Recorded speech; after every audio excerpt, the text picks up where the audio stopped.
Suprabhatam, good morning प्यारे बच्चों।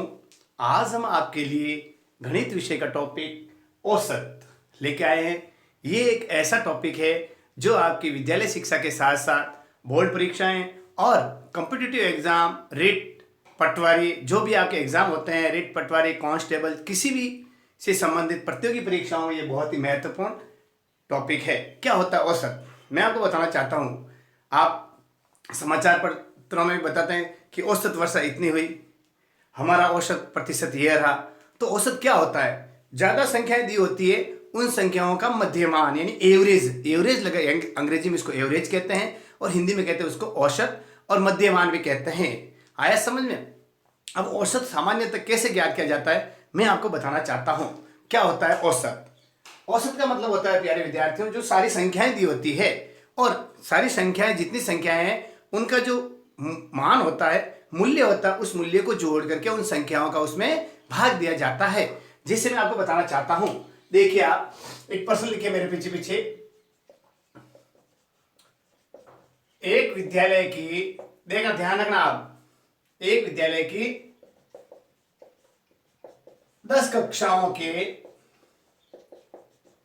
छात्रों की संख्या, देखना 10 कक्षाओं छात्रों की संख्या क्रमशः 40, 42, 33,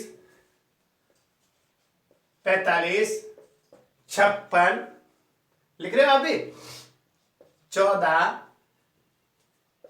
17, 80, 19 और 24 है। ठीक है, छात्र संख्या 24 है। तो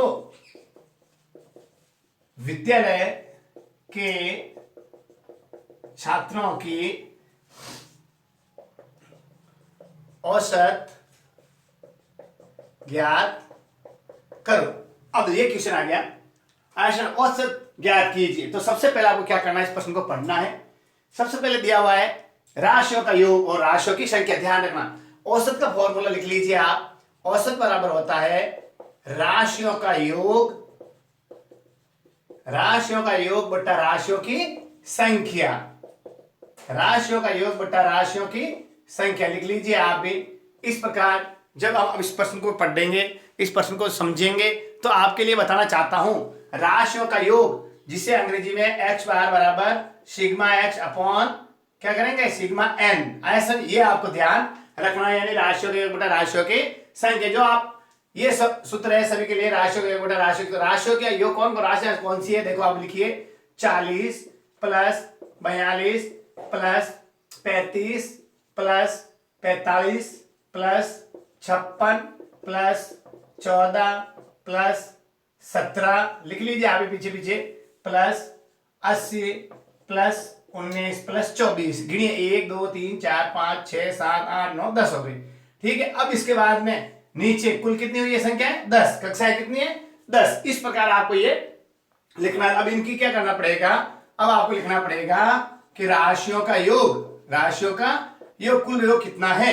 तो 4 5 4 और 9 कितने हो गए, 13, और 7 20 30, 40 और 2 42 का 2 हासिल के 4 4 4 8 12 15 19 24 25 26।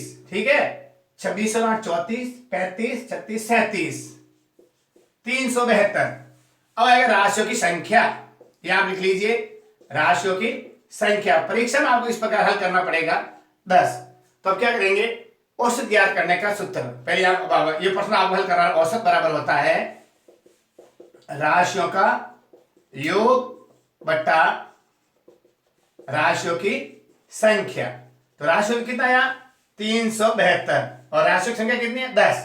तो अब प्यारे विद्यार्थी बताना चाहता हूं, जब आपको योग के अंदर संख्या का भाग देना है, तो दोनों में एक संख्या का समान भाग देना चाहिए। यदि दोनों के इक्का अंक 0 2 4 6 और 8 है, तो ये सम संख्या में आती है, और ऊपर और नीचे यानी अंश और हर दोनों में 2 का भाग देना है। अब 3 की भाजिकता का नियम, यानी संख्याओं का योग, यानी जैसे ऊपर संख्या 3 प्लस 7 प्लस 2, तो कितने हो गए 12। ठीक इस प्रकार नीचे वाली संख्या में भी यदि 3 की टेबल में आता है तो उसमें 3 का भाग देंगे। और 1, 3, 5, 7, 9 ऐसे ये क्या कहलाती हैं? विषम संख्याएं। इनमें अपन को भाजकता का नियम लगाना पड़ेगा। तो 3 के लिए ये भाजकता बता दी, और जिसका इकाई अंक 0 और 5 हो तो उसमें आपको 5 का भाग देना है। जिसका इकाई अंक 0 हो तो उसमें हम 10 का भाग देंगे। ठीक है, 7 का भाग, 11 का भाग, इस तरीके से आप संख्या देख करके ये भाग दे सकते हैं। ये मैंने आपको सामान्य जानकारी बताई कि भाग किस प्रकार दिया जाता है।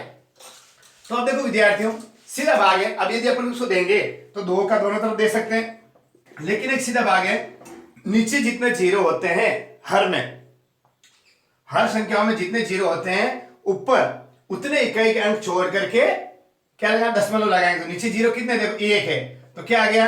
ये 37 आ गया, पीछे ये 2, अब यहाँ 1 अंक छोड़ करके अपने दशमलव लगा दिया। तो कितनी होगी छात्र संख्या? औसत छात्र संख्या, औसत संख्या बराबर कितनी हो गई? 37.2। ये इसका क्या आ गया? आंसर। अब प्यारे विद्यार्थियों, महत्वपूर्ण बात, औसत तो हमने ज्ञात कर लिया। अब पूछा जा सकता है, ध्यान रखो, क्या राशियों का योग पूछा जाए। ये सूत्र भी लिखो। देखो एक ही प्रश्न में आपको सारी जानकारी दे रहा हूं। राशियों का योग ज्ञात कीजिए। तो राशियों का योग करने का सूत्र है क्या? देखो, औसत गुणा राशियों की संख्या। क्या आएगा? औसत गुणा राशियों की संख्या। औसत गुणा राशियों की संख्या, योग आ जाएगा अपना। देखो औसत कितना था अपन का? 37.2, और राशियों की संख्या कितनी है? 10। तो जब राशियों का योग ज्ञात करना है तो औसत और राशियों की संख्या का क्या करते हैं? गुणा करते हैं। तो वापिस वो एक अंक आ जाएगा, तो 372 योग हो गया ये राशियों का योग। तो कितना अच्छी तरह से मैंने आपको एक ही सूत्र में 2 सवाल आपको समझा दिए कि औसत ज्ञात करने का सूत्र तो होता है राशियों का योग बटा राशियों की संख्या, राशियों का योग ज्ञात करने का सूत्र होता है औसत गुणा राशियों की संख्या, जिसे हमने 37.2 इंटू 10 को गुणा कराया तो 372 आ गया राशियों का योग। ठीक है, अब मान लो पूछा जाए तीसरा प्रश्न, इसी में राशियों की संख्या ज्ञात कीजिए। क्या पूछा जा सकता है? राशियों की संख्या ज्ञात कीजिए। तो अब आपको क्या करना पड़ेगा बताइए? तो क्या करेंगे? राशियों की संख्या के लिए आपको राशियों के योग में किसका? राशियों की संख्या का भाग देना पड़ेगा। देखो कैसे, ये आप देखिए, लिख लिया आपने, ये लिख लिया होगा आपने। देखो औसत राशियों के योग बटा राशियों की संख्या, ये हमने क्वेश्चन हल कर लिया। औसत के बाद में राशियों का योग हो गया। अब मैं आपको बताना चाहता हूं, यदि इसी प्रश्न के माध्यम से आपको लिख लिया होगा आपने, राशियों का योग के बाद में राशियों की संख्या ज्ञात करनी है, राशियों की संख्या ज्ञात करनी है, तो क्या करो? राशियों का योग लिखिए आप भी, राशियों का योग बटेवा राशियों का औसत, यानी योग के अंदर औसत का भाग। योग कितना है? 372, औसत कितना आया? 37.2 आया सर। अब देखो, अब यदि दशमलव है, इसका इसमें भाग देना है तो 372 को 10 लिखेंगे और इस दशमलव को हटाएंगे। दशमलव के पीछे जितने अंक होते हैं उतने 0 लगा देते। अब ये भाग देने के लिए ये उल्टा हो जाएगा। तो 372 एकम 372, 1 को 10 से गुणा कराया तो कितनी आ गई राशियों की संख्या? 10।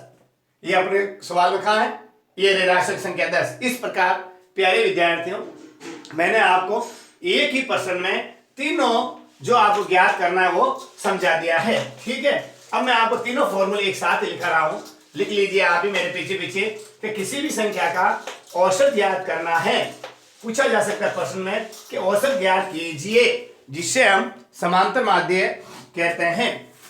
अब मैं महत्वपूर्ण बात एक बताना चाहता हूं, आप लिख लीजिए। देखो तीनों सूत्र, औसत बराबर होता है राशियों का योग बटा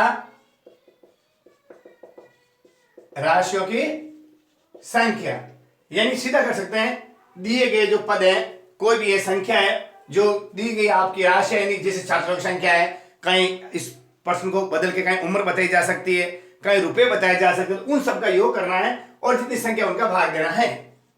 अब दूसरा है राशियों का योग ज्ञात करना है, तो क्या करेंगे? योग के लिए औसत गुणा राशियों की संख्या।